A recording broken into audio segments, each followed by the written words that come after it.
Hey, welcome to Proteins. This is Chapter 2, Lecture 5. We've already talked about carbohydrates and that carbohydrates are composed of carbon, hydrogen, and oxygen.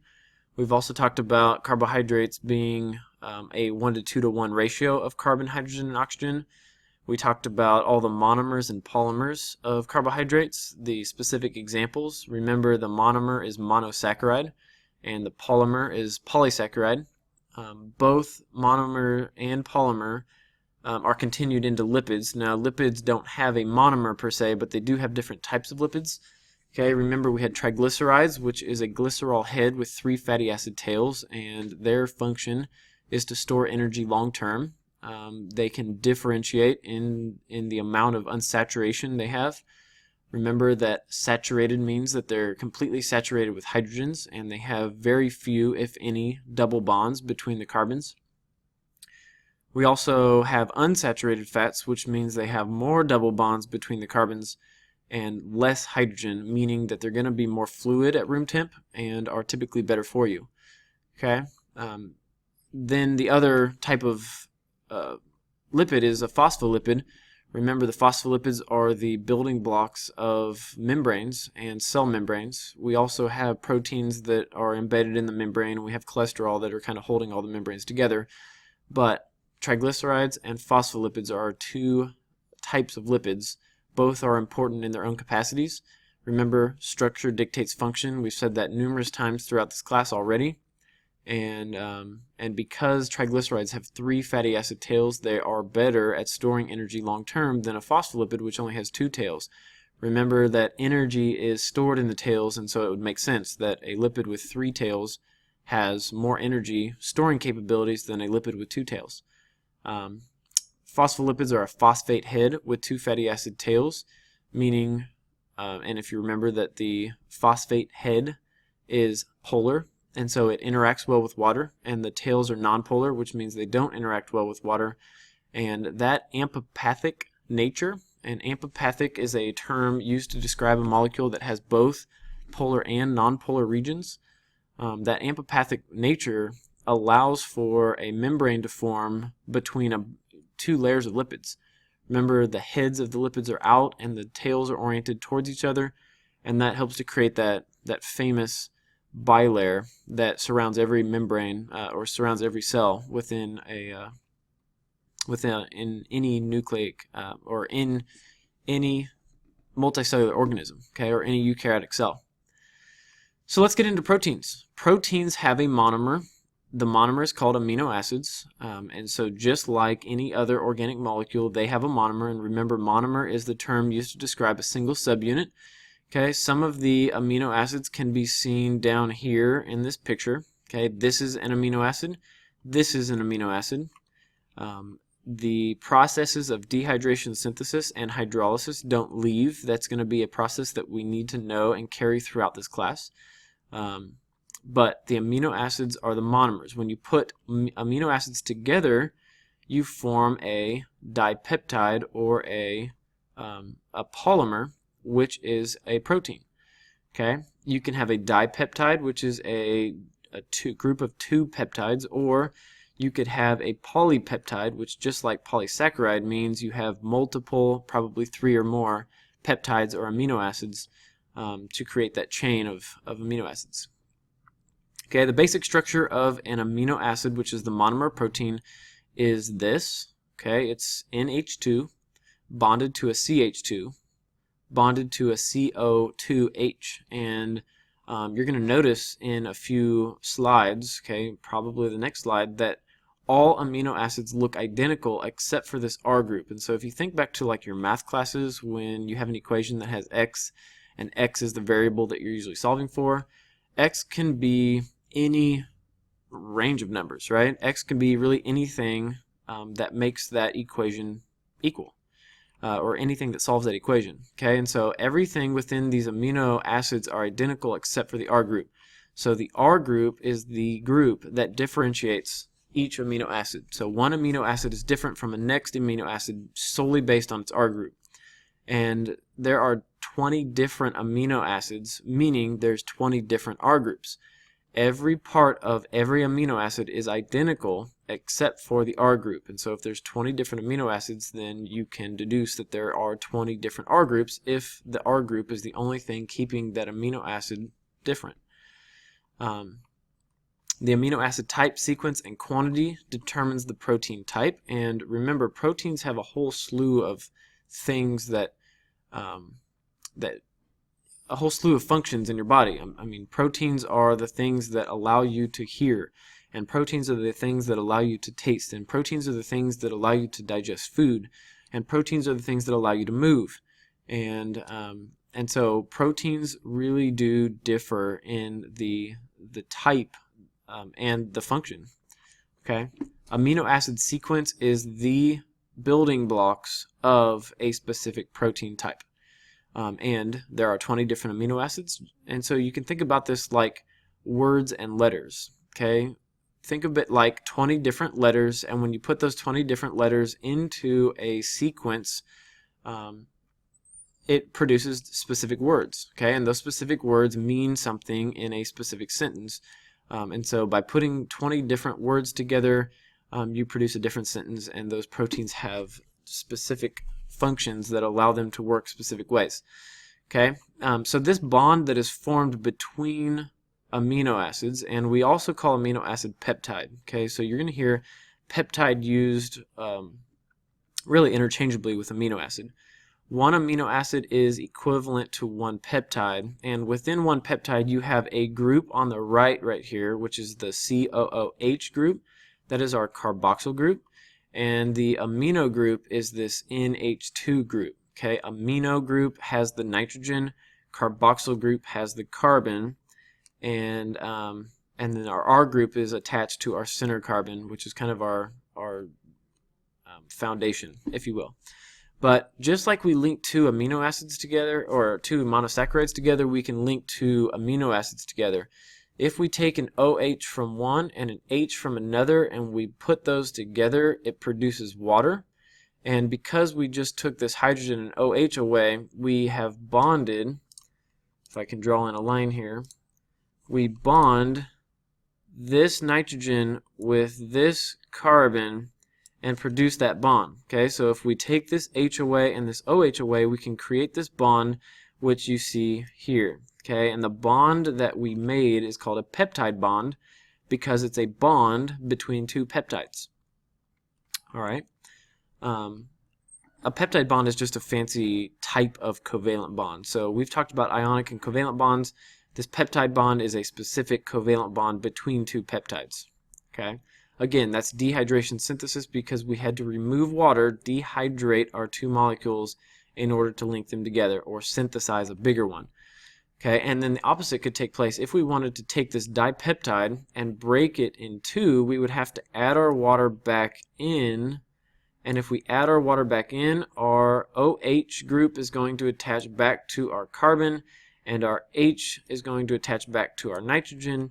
And because now they're going to be holding on to each other, they break this bond, and we unlink these two amino acids. Okay, that process would be hydrolysis. Here's our structure of an amino acid, and all amino acids are this exact same way. We have, like I said, our amino group. The amino group can be looked at as the group with the nitrogen, and our carboxyl group is the group that has our carbon, or a lot of times our carbon-oxygen double bond. Okay, this is our carboxyl group. And the only thing that is different between each amino acid is this R group right here. And R stands for radical. Okay, R is our radical, and it is kind of the variable that differentiates each of these amino acids. Here is a specific set of 3 different amino acids. Notice that everything around this white kind of square is identical. Okay, all of this is the exact same as all of that, and those two are the exact same as that. Okay, so when you look at an amino acid, and you will need to draw or identify pictures on the quiz and test, when you look at an amino acid, you are always going to see an amino group and a carboxyl group, And then off of the central carbon, you're going to find this R group, and it's a radical group. And you'll notice that some of them are hydrophilic and some are hydrophobic, and that has to do with the polarity of that R group. Okay, this R group right here is nonpolar, and we know that water is polar, and so a nonpolar radical group would not mix with water, and so we call that hydrophobic. It is water-fearing. These two groups are polar, and because they are polar, they will mix with water. Okay, and so they are hydrophilic. Philic meaning water-loving. So polar R groups are going to mix well with water. They are hydrophilic proteins or hydrophilic amino acids. Hydrophobic R groups are those R groups that are nonpolar, and they are not going to mix with water. Okay, but again, the big idea is here that the entire amino acid is identical except for the R group. The R group is the only thing that differs, and the R group is the only thing that differentiates one amino acid from another. And so there are 20 different R groups, which lead to 20 different amino acids. Then, based on the amino acid sequence, we will start folding these proteins into specific structures. Okay, and so you're going to see primary, secondary, tertiary, quaternary. These are the levels of organization within protein structure, and they give the shape to the protein. There are structural proteins and there are functional proteins. There are proteins that are purely structural in terms of, let's say, cytoplasm, cytoskeleton components. Okay, you have actin and you have tubulin, which are structural proteins found in the cytoplasm and specifically the cytoskeleton of a cell. But you have functional proteins like those things that are enzymes, okay, like hemoglobin. Hemoglobin is a quaternary protein. It's specifically an enzyme, and its job is to function and be able to transport oxygen from lungs to red blood cell, or from red blood cell to all the cells. Its job is to transport oxygen, and its job is really to just hold on to that oxygen until it's time for it to be used. And so it functions really well at doing that. But let's talk a little bit about protein structure. Primary structure is a straight chain or a straight ribbon of amino acids. Okay, and you'll see that there are little names right here, and when we get further into amino acids, we'll talk about it later in chapter 12. But when we have just a series of individual amino acids, that is a primary structure, and it just makes a kind of a pearl necklace effect. One after another, after another, after another, after another. We haven't twisted anything, we haven't folded it. It is just a primary structure. Secondary structure takes this straight chain of amino acids and folds it into this alpha helix, which means now we take our ribbon and we spiral it into a structure that kind of resembles a spiral staircase. And it's the bonding right here, which is a hydrogen bond. Okay, it's a bond between this hydrogen and this oxygen. So we form these hydrogen bonds, which helps to curl this protein into this secondary structure called an alpha helix. Pleated sheet is kind of like an accordion, where if you were to take a folded up piece of paper, or take a paper and fold it up, based on the hydrogen bonding here, it will fold itself into kind of like that paper fan type structure, and we call that a pleated sheet. Okay, so the two secondary structures would be alpha helix and pleated sheet. Pleated sheet looks like the zigzag. Alpha helix is like the spiral staircase, kind of like a spring. Okay, both of those are secondary structure. When we add the secondary structure that is a pleated sheet, which can be seen right here, with the alpha helix, which can be seen here, and this protein is made up of both of those, and it folds over and overlaps itself, then it becomes a tertiary protein. Okay, but again, it has to overlap itself. That's the most important part. A tertiary protein is made up of both secondary structures, but they have to overlap and have to cross over themselves. Once you have multiple tertiary proteins folded together, you get a quaternary structure, which is the structure that most of the enzymes that we're going to talk about later are made of. Okay, so quaternary structures are the most advanced structurally. These are the enzymes that are going to do things for you all the time. Okay, this is just kind of word form of what I just said. Protein structure, remember, primary shape is a linear chain of amino acids. That means we put one protein amino acid and we bond it together to form this peptide bond. And we bond another peptide on, and we bond another amino acid and another amino acid, and we just have this straight chain of amino acids. Each one of these bonds would be a covalent bond, specifically a peptide covalent bond. When you take this straight chain of amino acids and fold it into that accordion, that is called a pleated sheet. And when you put it into this spiral staircase kind of spring shape, that is our alpha helix. Okay, and bending and coiling due to hydrogen bonds. Right? We know what hydrogen bonds are. Hydrogen bonds are weak bonds that are between a hydrogen and something else, typically oxygen. Tertiary structure is when you have multiple secondary structures, but the most important thing is that it folds over onto themselves. It overlaps. It has to physically overlap and create kind of a ball or globular shape.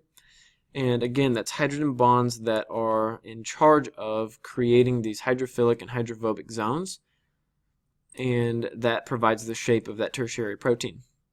Once you put multiple tertiary proteins together into a larger structure like enzymes or hemoglobin, then it becomes a quaternary structure. Okay. For example, if we were to look at a tertiary structure and it had a pleated sheet, and then an alpha helix, and then a pleated sheet, but it doesn't quite get or overlap, that is a secondary protein because it's just made up of secondary structures. If you contrast that with another one that has a pleated sheet, alpha helix, and a pleated sheet, but this one crosses over, this one becomes a tertiary protein because it physically overlaps itself. Okay, it overlaps right here. That makes it, that one little overlap makes it a tertiary structure. Again, here's the pictures. If you want to revisit them, remember it is the hydrogen bonds. Hydrogen bonds can be found right through here, that dotted line. Hydrogen bonds can be found here, and here, and here, and here, and here. The hydrogen bonds are the things that actually fold up the secondary structures. The tertiary structure is when the two different secondary structures actually physically overlap. And basically that's everything you need to know about proteins, and as long as you know that the amino acid or protein monomer is amino acid or a peptide, and that peptides are linked together via dehydration synthesis, and larger proteins are broken down into individual peptides by hydrolysis, you should be good to go.